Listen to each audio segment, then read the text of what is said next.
Hey everyone, welcome back to another one blog. সকালে ঘুম থেকে উঠে পড়লাম আর উঠে পড়ে ভাবছি যে আজকে একটু নতুন কিছু রেসিপি বা নতুন কিছু খাবার দাবার একটু করা যদি যায় খুব ভালো হয়। তো বাবাকে ফোন করে বললাম যে একটু মাটন নিয়ে আসার জন্য। তো চলো আজকে মাটনের রেসিপিটাই তোমাদের সাথে শেয়ার করছি। এখানে সমস্ত মশলাগুলো আগে বেটে নিচ্ছিলাম আর এখানে এই যে মাটনটা নিয়ে নিয়েছি, এটাকে এবার গরম জল দিয়ে খুব সুন্দর করে ধোবো।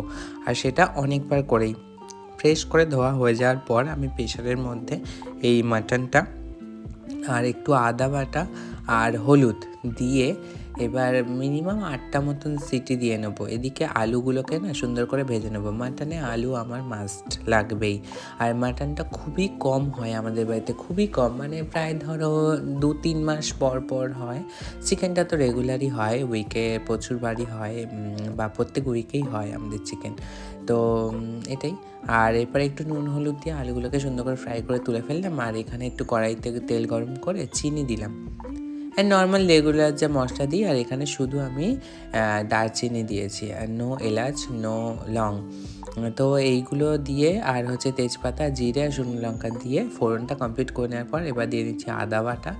আর একটা পেস্ট বানিয়ে নিয়েছি, এটা সবসময় আমার বানানো থাকে, সেটা হচ্ছে যে পেঁয়াজ, আদা, রসুন আর টমেটো, কাঁচা লঙ্কা পেস্ট।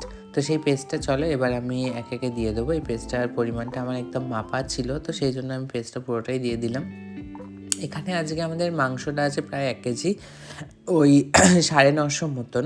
তো সেটাই হচ্ছে, তো সেই সেন্সেই আমরা হচ্ছে কতটা মশলা লাগবে সেটা করে নিই। মশলাটা সুন্দর করে কষিয়ে নেওয়ার পর এরপরে আমি যখন দেখছি যে মশলাটা থেকে তেলটা ছেড়ে আসে তখন একটু জল অ্যাড করলাম। জলটা কিন্তু সবসময়ের জন্যই গরম জল অ্যাড করবে।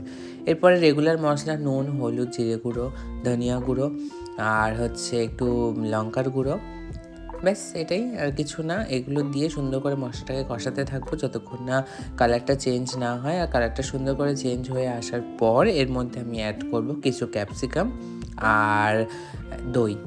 তো কারা কারা মাটনে ক্যাপসিকাম দাও সেটা অবশ্যই কমেন্ট সেকশানে জানাবে। আমার তো খুবই ভালো লাগে, আর দইটা না একটু ফাটিয়ে দিলে ভালো হয়, বাট আমি এখানে ডিরেক্টলি দিয়েছি।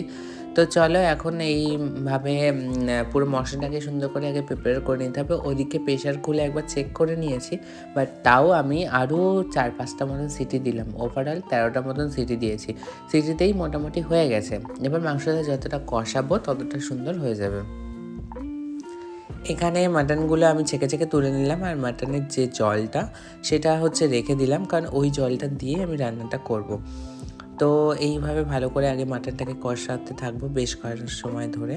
আর কষাবো, এর মধ্যে আমি আলুও অ্যাড করে নিয়েছি। একে একে এটাকে কষাবো, আর যখন শুকিয়ে আসবে তখন আবার মাটনের ওই জলটা, সেদ্ধ জলটা, সেটাকে ইউজ করব। তো এইভাবে বেশ খানিক সময় করার পর দেখলাম যে সুন্দরভাবে মাটনটা কষে গেছে, আর তখনই আমি একটু বেশি করেই জল দিয়ে দিলাম, মানে মাটনের জলটাকে দিয়ে ব্যাস এবার ঢেকে দেবো। এবার এটা স্টিমে হবে। আমি একদম জোর বাড়িয়ে করিনি, মাটনটা খুবই ধীরে সুস্থে সময় নিয়ে আজকে প্রায় পুরো প্রিপারেশনটা করতে 1 থেকে 1.5 ঘন্টা লেগে গেছে, কিন্তু জিনিসটা খুব সুন্দরভাবে মানে ধিমি আছে করলে জিনিসটা খুব ভালো হয়। তো এটাই আজকের প্রিপারেশন আর আজকের রেসিপি বলতে পারো। তোমরা কে কীভাবে মাটন করো সেটা জানিও। এরপরে ঝোলটা দিয়ে জলটা সবটা দিয়ে দিয়েছিলাম, আর এটা ভালোভাবে ফুটে নেওয়ার পর এরপরে হচ্ছে আমার একটা ভাইপো, সে এসেছিলো হচ্ছে এবিটি এর একটা বই নিতে। এই বইটা অনেক স্মৃতি, আমরাও পড়েছি মাধ্যমিকের সময়। তো তারপরে নায়িকা থেকে একটা পার্সেল এলো। পার্সেলটা কী এলো চলো দেখে নিই। এখানে এইচকে ভাইটালসের একটা হচ্ছে কোলাজেন পাউডার এসেছিলো, আর তার সাথে একটা হচ্ছে এখানে ওরা বোতল ফ্রি দিয়েছে, তো সেটাও সুন্দর। চলো, খুবই ভালো বিষয়। এবারে দেখে নিই মাটনটার কী অবস্থা। তো এই হচ্ছে ফাইনাল রিপোর্ট। এরপরে আমি একটু গরম মশলা দেবো, হচ্ছে তোমার শাহির গরম মশলাটাই দিয়ে দিলাম, সানরাইসের।